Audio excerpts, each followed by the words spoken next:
Hello, welcome to Peepanock Farm. Today I'm going to show you some of the measures that we're taking here for Flockdown. So that will be the housing of our birds. Our chickens normally roam free, they can go wherever they like pretty much. You can probably hear Clive the cockerel speaking up about that on what's going to be his last day of freedom for some time. So as of tomorrow, all birds need to be housed, and we need to make sure that no wild birds have got access to any of their feed and water, to ensure that we're taking as many measures as possible to try and prevent our birds from getting bird flu.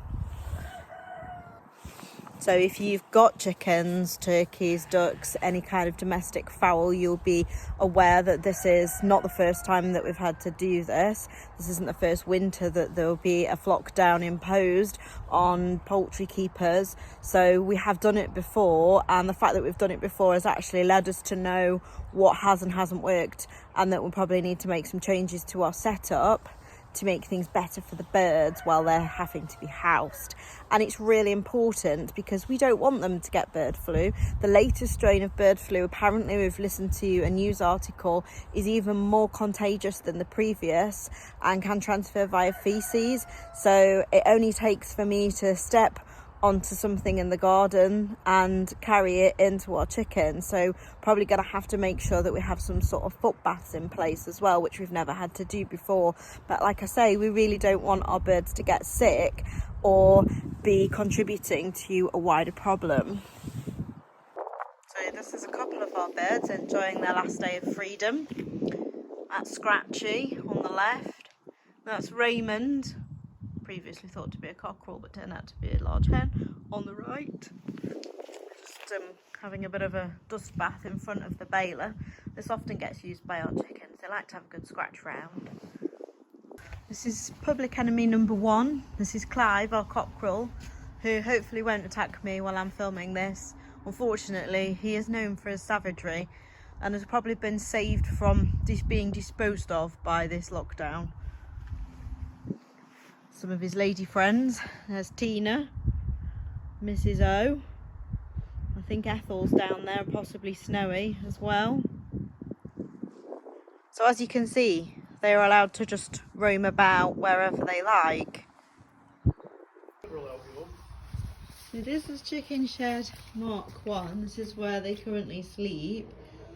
Needs mucking out, which is, I think, probably an old pigsty.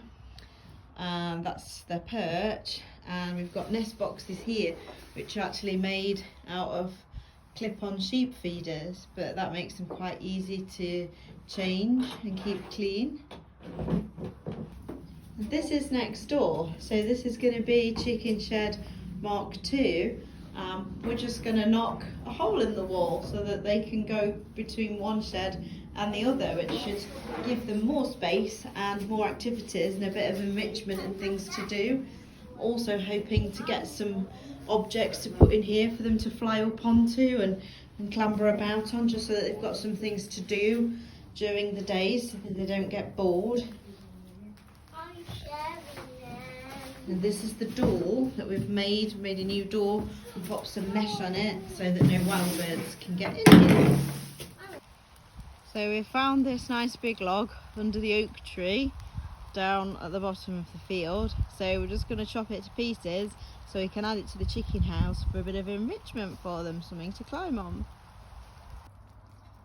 So this is the second shed space with this log here for them to hop around on. They might even be able to get up into the eaves, who knows. And concealed just here is a little hidey hole so they can get between the two sheds. And this is their main bedroom. It's been mucked out now. That's the other side of where the hole is. Refilled clean nest boxes, some food and some water. See how we get on. We might need to have more than one set up for food and water to prevent bullying. Do sometimes get some of the lower ranking chickens not allowed to go, so just have to be a bit careful about that. So we're on Monday now, so the first day of the new Flockdown. Let's see how the birds are getting on. So this is all the girls in shed 1, or most of the girls in shed 1. Not going to turn the light on and disturb them. You can just see that a couple of them are in the nest boxes thinking about laying an egg or working on it. We've had a lot of the birds in molt recently, which means they've not been laying.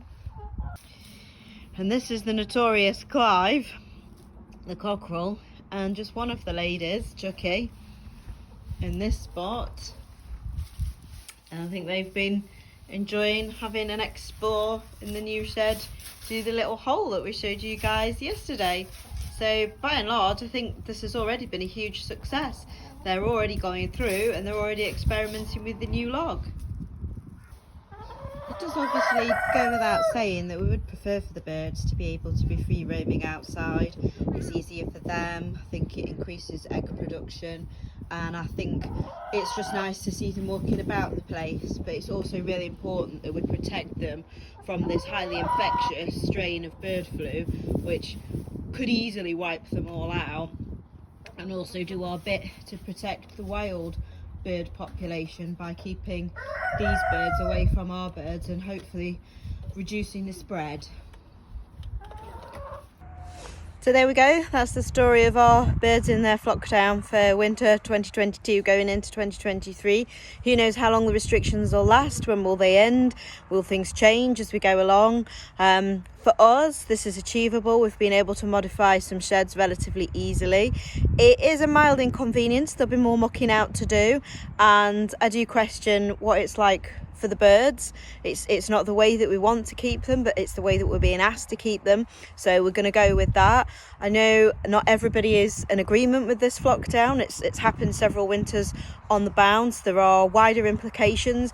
A lot of people like us that are just keeping chickens on a small scale, there's rumours of lots of birds being culled and abandoned because the people are not able to make the changes to keep them inside.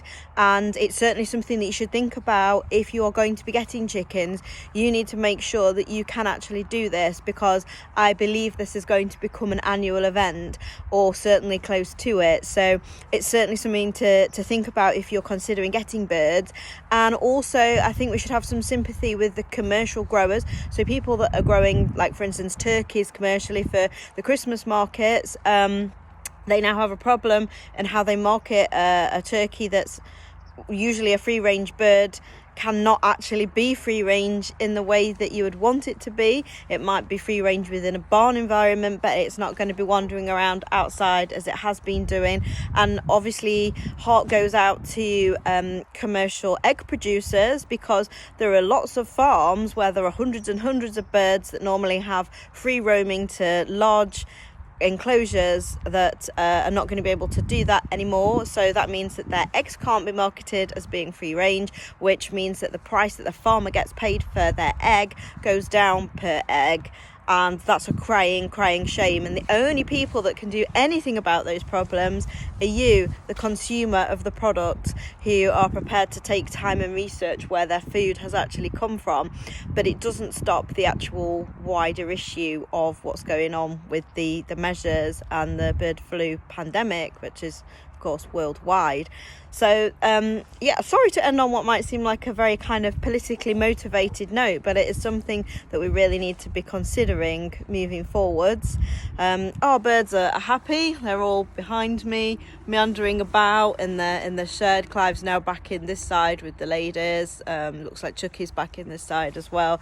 Our birds are happy, so for us it's a happy outcome. Like I say, a bit more cost and a bit more inconvenience, but we can manage. So if you could like this video, that'd be absolutely wonderful. Really appreciate everybody who's following us. If you could subscribe to our channel, that'd be amazing. Thank you very much for watching, and we'll speak to you all again very soon. Take care everyone. Bye bye.